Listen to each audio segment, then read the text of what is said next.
এত বড় বাড়িতে আপনি একা একা থাকেন? ম্যাডাম বলল, তাহলে কি করব, আমার তো স্বামী মারা গেছে অনেক আগেই। যখন শুনলাম তার স্বামী নেই, তখন আমার মনের ভিতরটা অবাক হয়ে উঠল। এত বড় বাড়িতে একা থাকেন শুনে অবাক লাগলো। একজন একা মহিলার বাড়িতে আসলাম। আর আমার একটা মেয়ে ছিল, সে বিদেশে লেখাপড়া করে, আমি এখানে একাই থাকি। আমি ম্যাডামকে বললাম, আপনি যে এত বিশাল বাড়িতে একা থাকেন, আপনার কি একটুও ভয় করে না? ম্যাডাম বলল, থাকতে থাকতে অভ্যাস হয়ে গেছে। আচ্ছা, বাদ দাও এসব কথা। তোমাকে কিসের জন্য নিয়ে আসা হয়েছে তুমি তো ভালো করেই জানো। জি ম্যাডাম, জানি, তবে আমার অগ্রিম টাকাটা দিন। ম্যাডাম তখন 1,00,000 টাকার একটা বান্ডিল আমাকে দিলেন। আমি টাকাটা নিলাম। তারপর তো ম্যাডাম আমাকে আজ নিয়ে 53তম ইন্টারভিউটা দিয়ে ফিরছে সে। ফলাফল সেই একই, 0।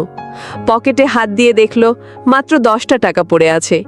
এই টাকা দিয়ে বাসে চড়াও সম্ভব না। তাই সেই সৎ সকালে বাসা থেকে বের হয়ে এখন ভর দুপুরে পায়ে হেঁটেই ফিরতে হচ্ছে। শহরের পিচঢালা পথগুলো রোদে পুড়ে যেন গনগনে উনুন হয়ে আছে। পায়ের স্যান্ডেলটাও ছিঁড়ে যাওয়ার পথে। রাতুল সাধারণ এক পরিবারের ছেলে।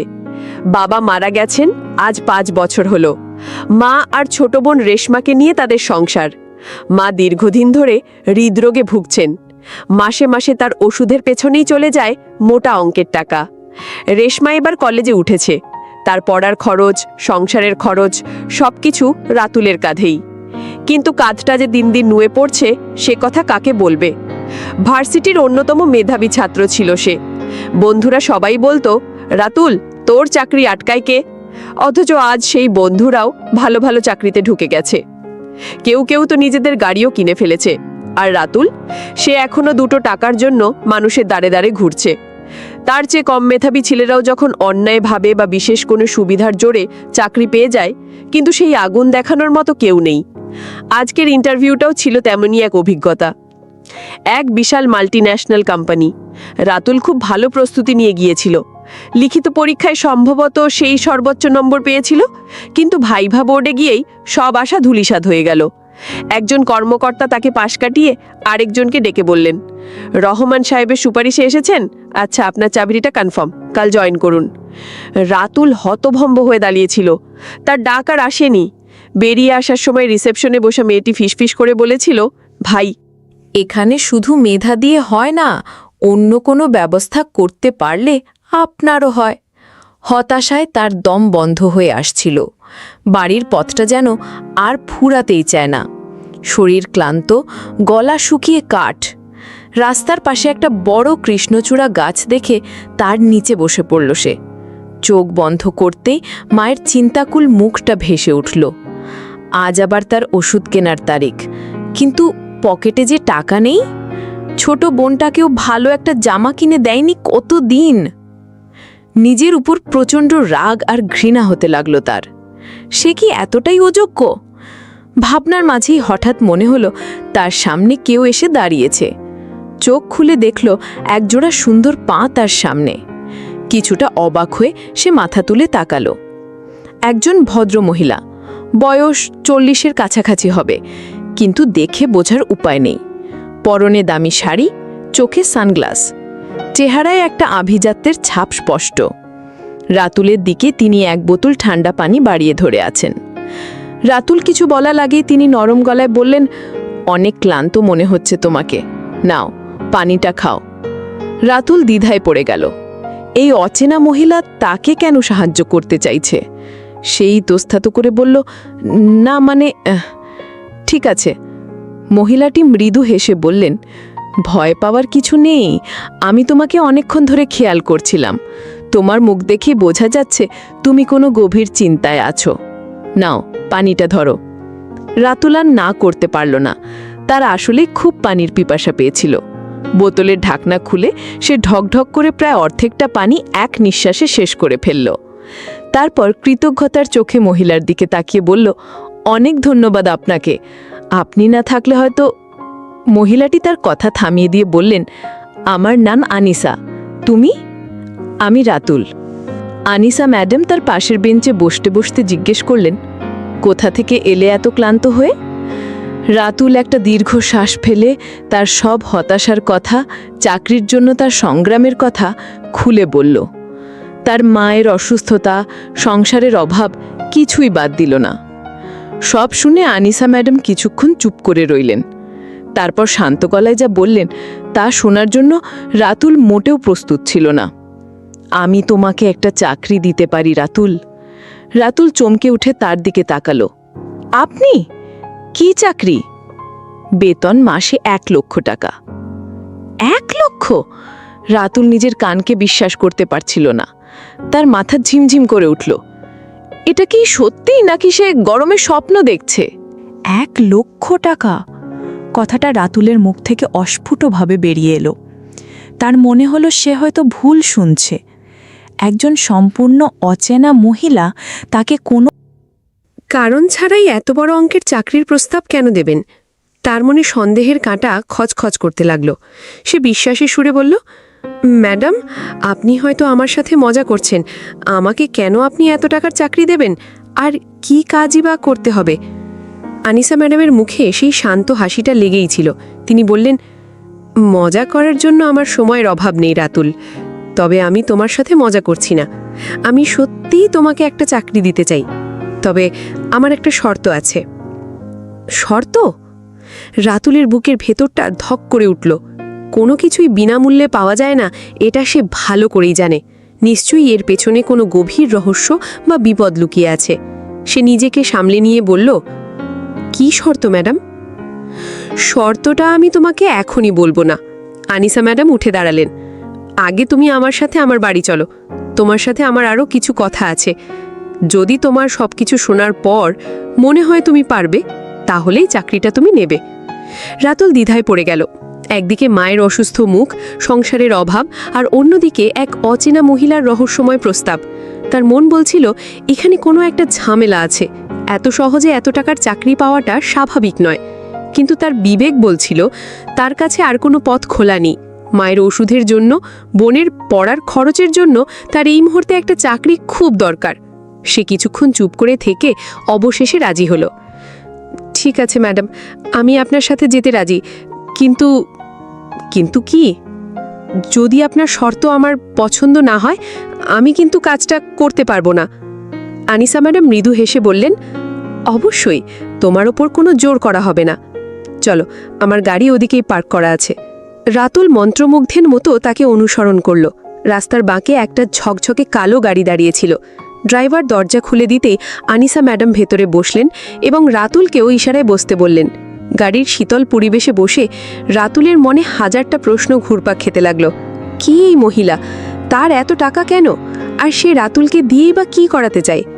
প্রায় আধ ঘন্টা পর গাড়িটা শহরের এক অভিজাত এলাকায় এসে থামল। একটা বিশাল বড় বাড়ির সামনে এসে গাড়িটা দাঁড়ালো। বাড়ি না বলে এটাকে রাজপ্রাসাদই বলা ভালো। উঁচু দেয়াল দিয়ে ঘেরা, লোহার কারুকাজ করা বিশাল গেট। সিকিউরিটি গার্ড গেট খুলে দিতেই গাড়িটা ভেতরে প্রবেশ করল। চারদিকে সুন্দর করে সাজানো বাগান, মাঝখানে একটা ফোয়ারা। রাতুল অবাক হয়ে চারিদিকে তাকাচ্ছিল। এমন বাড়ি সে শুধু সিনেমাতেই দেখেছে। গাড়ি থেকে নেমে আনিসা ম্যাডাম তাকে ভেতরে নিয়ে গেলেন। বাড়ির ভেতরটা আরও বেশি সুন্দর আর অবাক করার মতো। দামি আসবাবপত্র, দেয়ালে বড় বড় পেইন্টিং, ঝাড়বাতি, সব মিলে এক এলাহি কাণ্ড। কিন্তু এত বড় বাড়িতে কোনো মানুষের সারা শব্দ নেই। কেমন একটা অদ্ভুত নীরবতা চারদিকে। আনিসা ম্যাডাম তাকে একটা বিশাল ড্রয়িং রুমে এনে বসালেন। তারপর একজন কাজের লোক এসে ট্রেতে করে শরবত আর নাস্তা দিয়ে গেল। রাতুল ইতস্তত করে বলল, ম্যাডাম, এবার কি বলবেন? আপনার শর্তটা কি আর আমাকে কি কাজ করতে হবে? আনিসা ম্যাডাম তার দিকে সরাসরি তাকালেন। তার চোখের দৃষ্টি এতটাই গভীর যে রাতুলের ভেতরটা পর্যন্ত পড়া যায়। তিনি শান্ত গলায় বললেন, তোমার কাজ হবে এই বাড়িতে থাকা এবং এই বাড়িটা পাহারা দেওয়া। রাতুল আরও অবাক হলো। পাহারা দেওয়া মানে সিকিউরিটি গার্ডের চাকরি? হ্যাঁ, তুমি ঠিকই ধরেছ, তবে শুধু রাতের বেলা। দিনের বেলা তোমার কোনো কাজ নেই। তুমি এই বাড়িতেই থাকবে, খাবে, তোমার জন্য আলাদা ঘরের ব্যবস্থা থাকবে। রাতুল কিছুই বুঝতে পারছিল না। একটা বাড়ি পাহারা দেওয়ার জন্য মাসে 1 লক্ষ টাকা বেতন, এটা তো অবিশ্বাস্য। সে বলল, ম্যাডাম, আমি কিছু মনে না করলে একটা প্রশ্ন করতে পারি? এত বড় বাড়িতে নিশ্চয়ই অনেক সিকিউরিটি গার্ড আছে, তাহলে শুধু আমাকেই কেন এত টাকা দিয়ে এই কাজের জন্য বলছেন? আনিসা ম্যাডাম হাসলেন। ধরে নাও, আমার একজন বিশ্বস্ত মানুষ দরকার, আর সেই বিশ্বস্ত মানুষ হিসেবে আমি তোমাকে বেছে নিয়েছি। তিনি হঠাৎ ড্রয়ার থেকে 50,000 টাকার একটা বান্ডিল বের করে রাতুলির দিকে এগিয়ে দিলেন। এই নাও, তোমার 1 মাসের অগ্রিম বেতন। 50,000 এখন রাখো, বাকিটা মাস শেষে পাবে। আর তোমার যখন যা প্রয়োজন হবে আমাকে শুধু একবার বলবে। টাকার বান্ডিলটা হাতে নিয়ে রাতুলের হাত কাঁপছিল। তার মাথায় মায়ের মুখটা ভেসে উঠল। এই টাকাটা পেলে মায়ের চিকিৎসাটা ভালোভাবে করানো যাবে। সব সন্দেহ, সব ভয়কে একপাশে সরিয়ে রেখে সে টাকাটা নিল। ম্যাডাম, আমি এই চাকরিটা করতে রাজি আছি। কবে থেকে আমাকে কাজে যোগ দিতে হবে? তুমি কাল সকাল থেকেই চলে আসতে পারো। তোমার যা যা দরকার সব গোছগাছ করে নিয়ে এসো। রাতুল উঠে দাঁড়ালো। তার মনটা কিছুটা হালকা লাগছে, কিন্তু একটা অজানা ভয়ও কাজ করছে। এই নীরব প্রাসাদের পেছনে, এই রহস্যময়ী মহিলার হাসির আড়ালে কি লুকিয়ে আছে তা সে জানে না। তবে আপাতত তার কাছে এর চেয়ে ভালো কোনো উপায় ছিল না।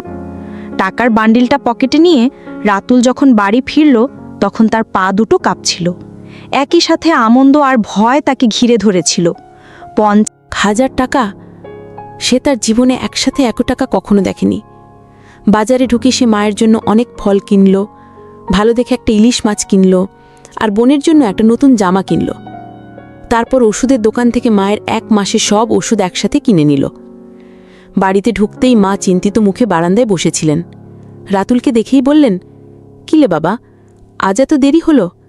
ফোনটাও তো ধরছিলি না। রাতুল হাসি মুখে মায়ের পাশে বসে তার হাতে ওষুধের প্যাকেটটা তুলে দিল। মা, আমার একটা চাকরি হয়েছে, খুব ভালো চাকরি। মায়ের মুখে যেন রাজ্যের আলো জ্বলে উঠল। বলিস কি? আলহামদুলিল্লাহ। কোথায় চাকরি হয়েছে? বেতন কত?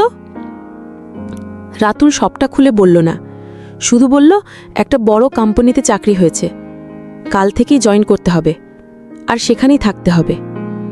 রেশমা দৌড়ে এসে ভাইয়ের হাত থেকে বাজারের ব্যাগ নিল।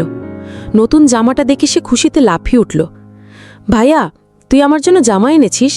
চাকরিটা পেয়েই আমার কথা মনে পড়ল তোর? রাতুল বোনের মাথায় হাত বুলিয়ে দিয়ে বলল, তোদের কথা ভাববো না তো কার কথা ভাববো? শোন, আমি তো বাড়িতে থাকবো না, এই টাকাটা রাখ, যখন যা লাগবে এখান থেকে খরচ করবি। মায়ের দিকে খেয়াল রাখিস, আর কোনো সমস্যা হলে সাথে সাথে আমাকে ফোন দিবি। সেদিন রাতে রাতুলের চোখে ঘুম এলো না। একদিকে নতুন জীবনের উত্তেজনা, অন্যদিকে এক অজানা রহস্যের হাতছানি। আনিসা ম্যাডামের কথাগুলো তার মাথায় বারবার ঘুরছিল। কেন তিনি এত সহজে তাকে বিশ্বাস করলেন? কেনই বা একটা সাধারণ পাহারাদারের চাকরির জন্য এত টাকা দিচ্ছেন? পরদিন সকালে সে তার সামান্য কিছু জামাকাপড় একটা ব্যাগে ভরে ম্যাডামের বাড়ির উদ্দেশ্যে রওনা দিল। মা তার মাথায় হাত বুলিয়ে দোয়া করে দিলেন। বোনের মায়া ভরা মুখটা দেখে তার মনটা খারাপ হয়ে গেল, কিন্তু সে জানে তাদের ভালোর জন্যই তাকে এই ঝুঁকিটা নিতেই হবে। ম্যাডামের বাড়িতে পৌঁছাতেই একজন কাজের লোক তাকে তার জন্য নির্ধারিত ঘরে নিয়ে গেল। ঘরটা বেশ বড় আর সাজানো গোছানো। একটা খাট, আলমারি, পড়ার টেবিল সবই আছে। তার ঘরের পাশেই একটা বড় ব্যালকনিও ছিল। কিছুক্ষণ পর আনিসা ম্যাডাম এলেন। কোনো অসুবিধা হচ্ছে না তো রাতুল? রাতুল উঠে দাঁড়িয়ে বলল, না ম্যাডাম, সব ঠিক আছে। শোনো, তোমার কাজ শুরু হবে রাত 10টা থেকে। সকাল 6টা পর্যন্ত তোমাকে পুরো বাড়িটা টহল দিতে হবে। বিশেষ করে নিচতলা আর বাড়ির চারপাশটা ভালো করে খেয়াল রাখবে। এই বাড়িতে আমি ছাড়া আর কেউ থাকে না, তাই তোমার দায়িত্ব অনেক। কোনো অপরিচিত পেলে বা অস্বাভাবিক কিছু দেখলে সাথে সাথে আমাকে জানাবে। আমার ঘর তোমার পাশেরটাই। এই কথাটা শুনে রাতুল একটু অবাক হলো। এত বড় বাড়িতে ম্যাডাম একা থাকেন? তার স্বামী, সন্তান বা অন্য কোনো আত্মীয় স্বজন নেই? ব্যাপারটা তার কাছে আরও বেশি রহস্যময় মনে হলো। সেদিন রাত 10টায় রাতুল তার দায়িত্ব বুঝে নিল। পুরো বাড়িটা ঘুরে ঘুরে দেখতে লাগল। নিচতলায় বিশাল drawing room, dining space, library সবই শুনশান। মাঝে মাঝে শুধু দামি ঘুড়িটার টিকটিক শব্দ সেই নীরবতাকে ভাঙছিল। বাড়ির পেছনে একটা সুইমিং পুলও আছে। চারদিকে নিচু আলো জ্বলছে, যা পরিবেশটাকে আরও রহস্যময় করে তুলেছে। রাতুল ভাবছিল, এই বাড়িতে চোর ডাকাত ঢোকার প্রশ্নই আসে না। এত উঁচু দেয়াল, এত সিকিউরিটি, তার উপর সে নিজে আছে। তাহলে ম্যাডাম কিসের জন্য এত ভয় পান? হঠাৎ সে খেয়াল করল দোতলার বারান্দায় একটা ছায়ামূর্তি দাঁড়িয়ে আছে। সে ভালো করে তাকিয়ে দেখল, ওটা আনিসা ম্যাডাম। তিনি নিঃশব্দে দাঁড়িয়ে রাতুলের দিকেই তাকিয়ে আছেন। রাতুল একটা ঢোক গিলল। তার মনে হলো ম্যাডাম তাকে পরীক্ষা করছেন। তিনি দেখতে চাইছেন সে ঠিকমতো কাজ করছে কিনা। রাতুল আরও সতর্ক হয়ে গেল। সে ঠিক করল নিজের কাজে কোনো রকম ফাঁকি দেবে না। এই চাকরিটা তার জন্য কতটা জরুরি সেটা সে ভালো করেই জানে। কয়েকটা দিন এভাবেই কেটে গেল। রাতুল নিষ্ঠার সাথে তার দায়িত্ব পালন করতে লাগল। প্রতিদিন রাতে সে পুরো বাড়িটা কয়েকবার চক্কর দিত। মাঝে মাঝেই সে টের পেত আনিসা ম্যাডাম পর্দার আড়াল থেকে বা বারান্দা থেকে তাকে লক্ষ্য করছেন। ব্যাপারটা অস্বস্তিকর হলেও রাতুল পাত্তা দিত না। সে ভাবত মালিক হিসেবে তিনি তার কর্মচারীর কাজ পর্যবেক্ষণ করতেই পারেন। দিনের বেলা তার কোনো কাজ থাকত না। সে লাইব্রেরি থেকে বই নিয়ে পড়ত, বাগানে হাঁটাহাঁটি করত আর বাড়ির কাজের লোকদের সাথে গল্প করত। কিন্তু তারাও ম্যাডাম সম্পর্কে বিশেষ কিছু জানত না। তারা শুধু জানত ম্যাডাম অনেক বড় ব্যবসায়ী এবং এই বাড়িতে একাই থাকেন। একদিন সকালে ঘুম থেকে উঠে রাতুল তার বিছানা গোছাতে গেল। বালিশটা তুলতে গিয়েই সে অবাক হয়ে গেল। বালিশের নিচে একটা কালো রঙের চামড়ার ব্যাগ। ব্যাগটা এখানে কিভাবে এলো সে কিছুই বুঝতে পারল না। রাতে ঘুমানোর আগেও তো এটা এখানে ছিল না।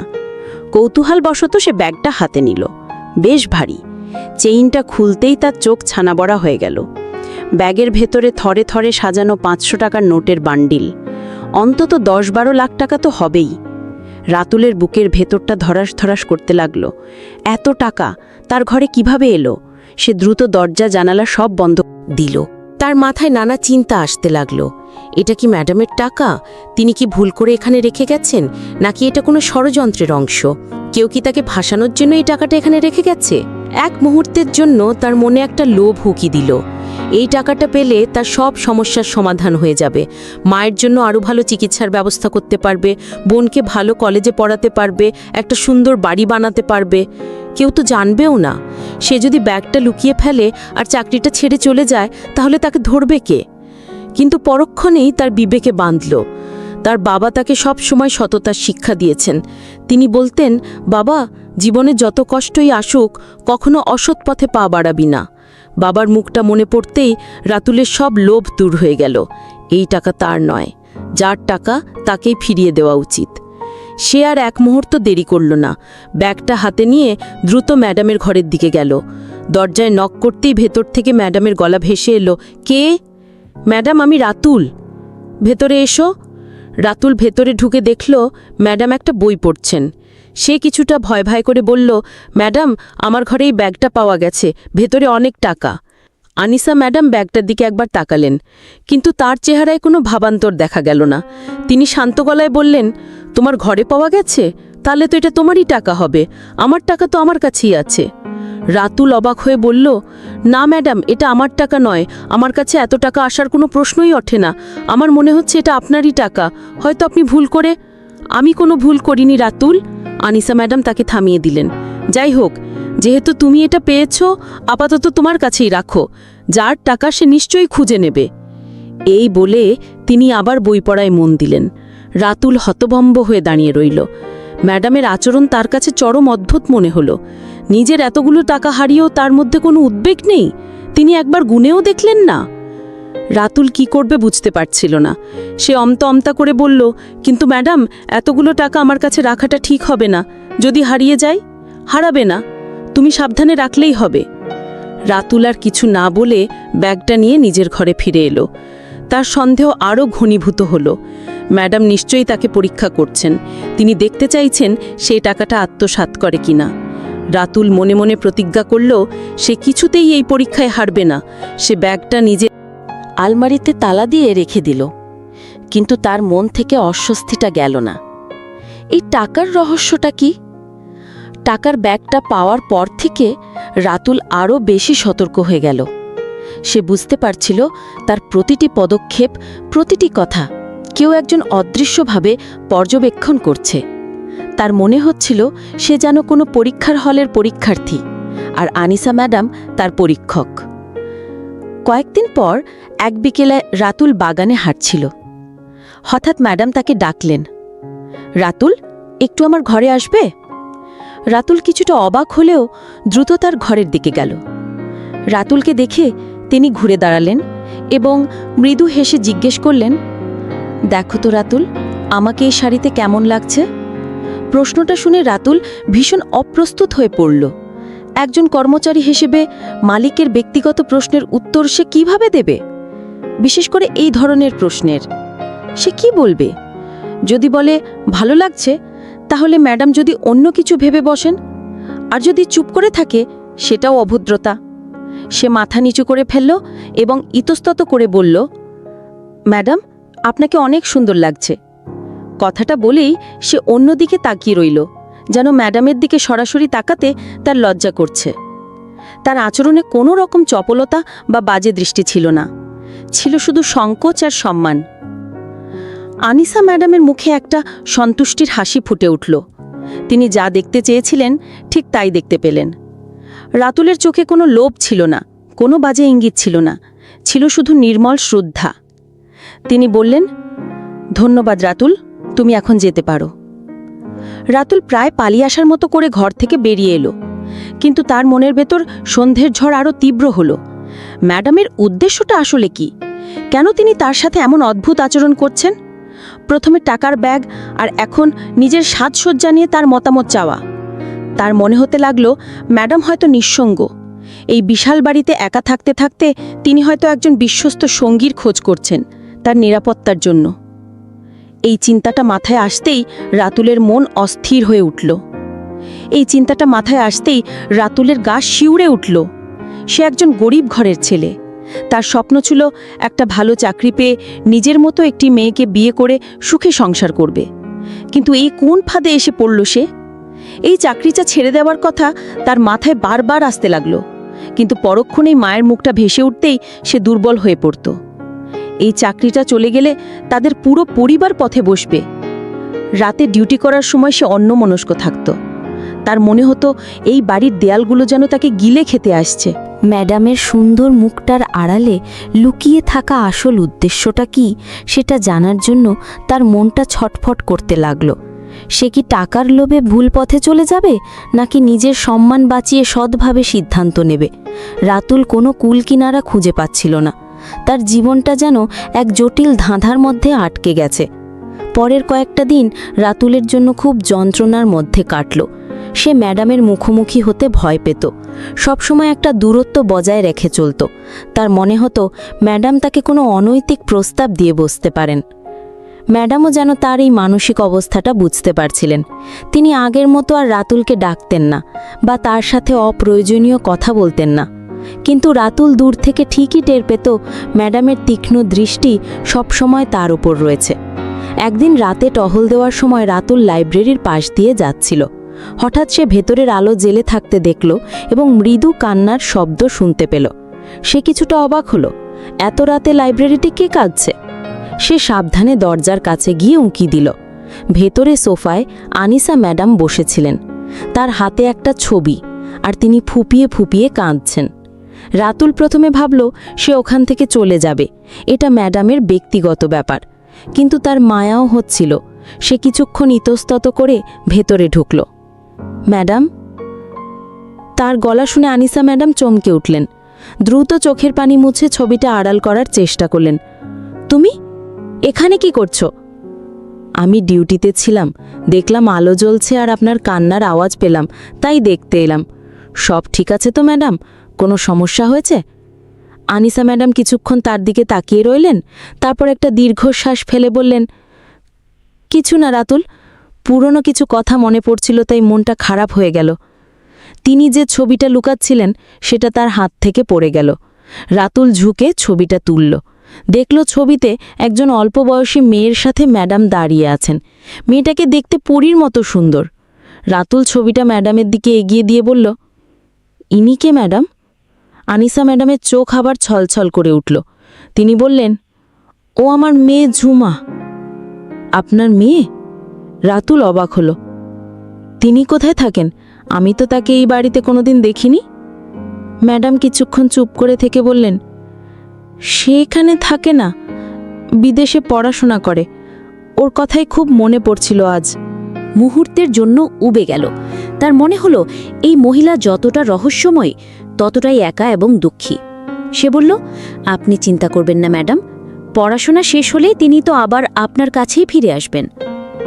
আনিসা ম্যাডাম একটা বিষণ্ণ হাসি দিয়ে বললেন, হয়তো আসবে। সেদিন রাতের পর থেকে রাতুলের মন থেকে ম্যাডামকে নিয়ে তৈরি হওয়া বাজে ধারণাগুলো কিছুটা কমতে শুরু করল।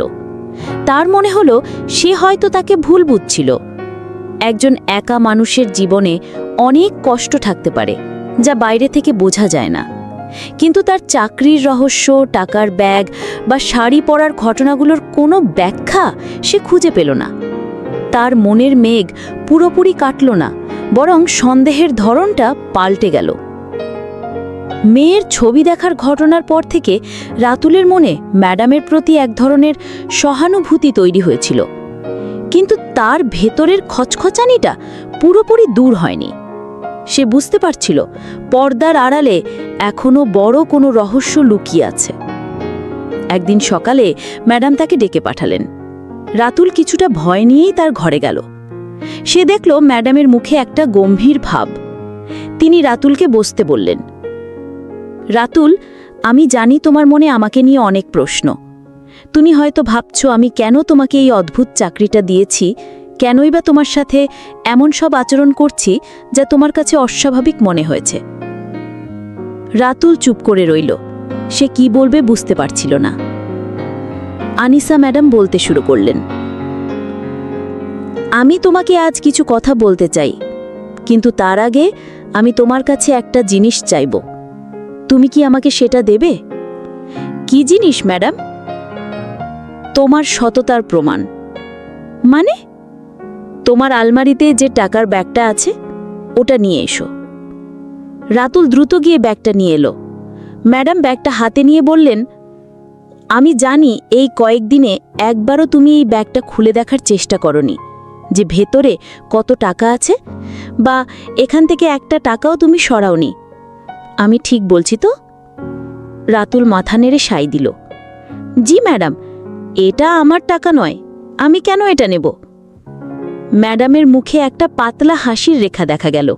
তিনি বললেন, আমি জানতাম, আমি তোমার সততার ওপর বিশ্বাস রেখেই এই পরীক্ষাটা করেছিলাম। শুধু এটাই নয়, আমি প্রথম দিন থেকে তোমার প্রতিটি কাজ, প্রতিটি আচরণ লক্ষ্য করেছি।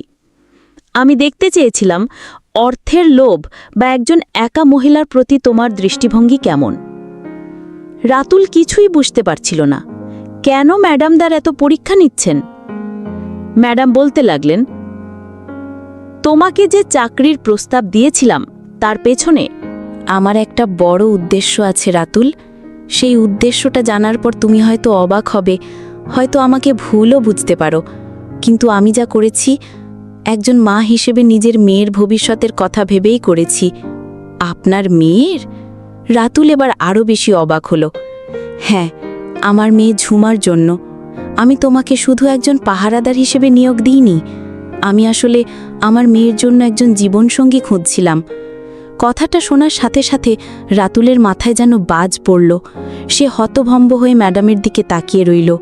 তার মুখ দিয়ে কোনো কথা বেরোচ্ছিল না। আনিসা ম্যাডাম বললেন, অবাক হচ্ছ তাই না?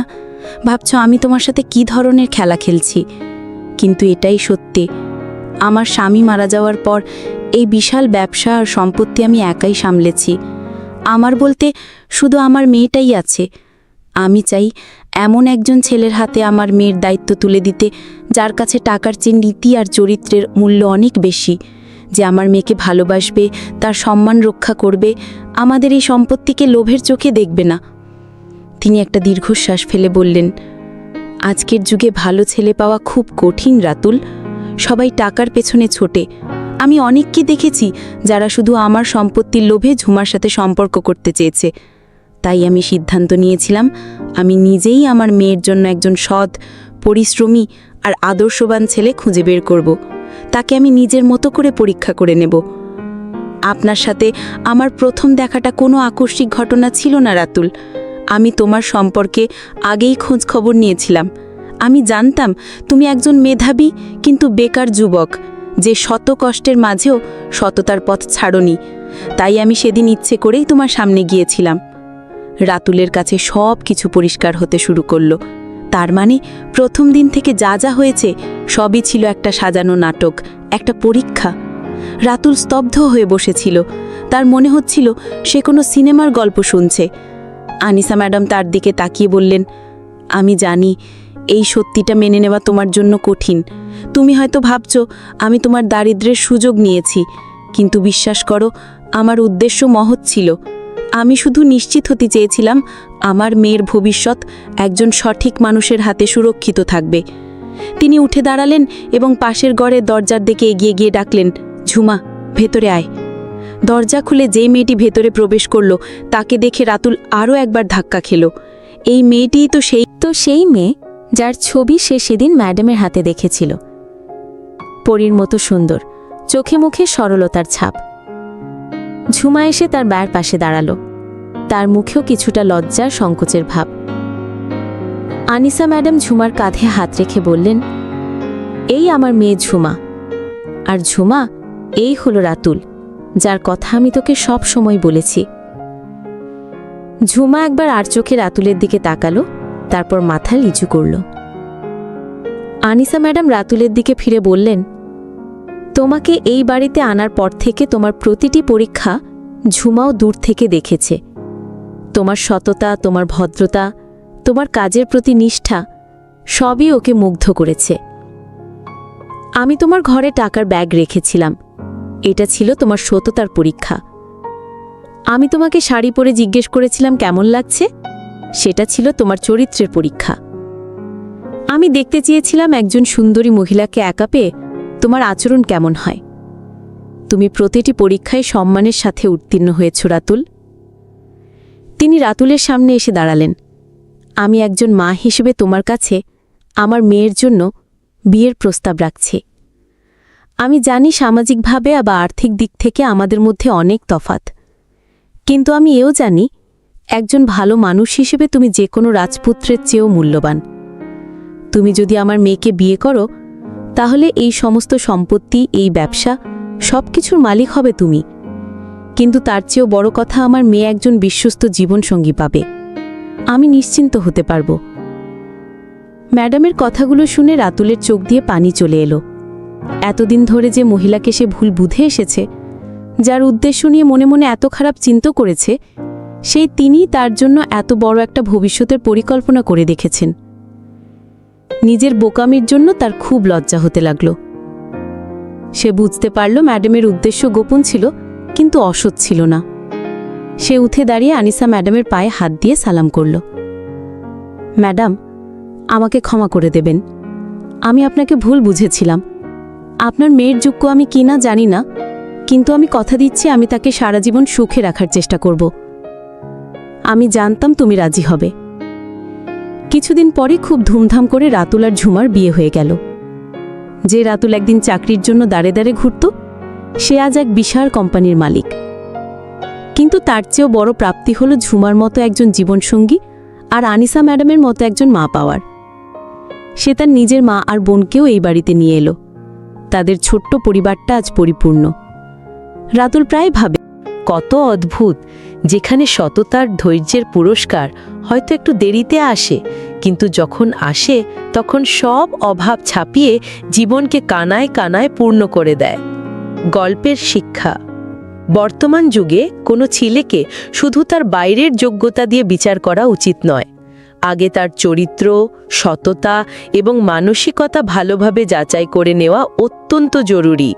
কারণ একটি সুখী দাম্পত্য জীবনের ভিত্তি হল বিশ্বাস, সম্মান এবং পারস্পরিক সহনশীলতা।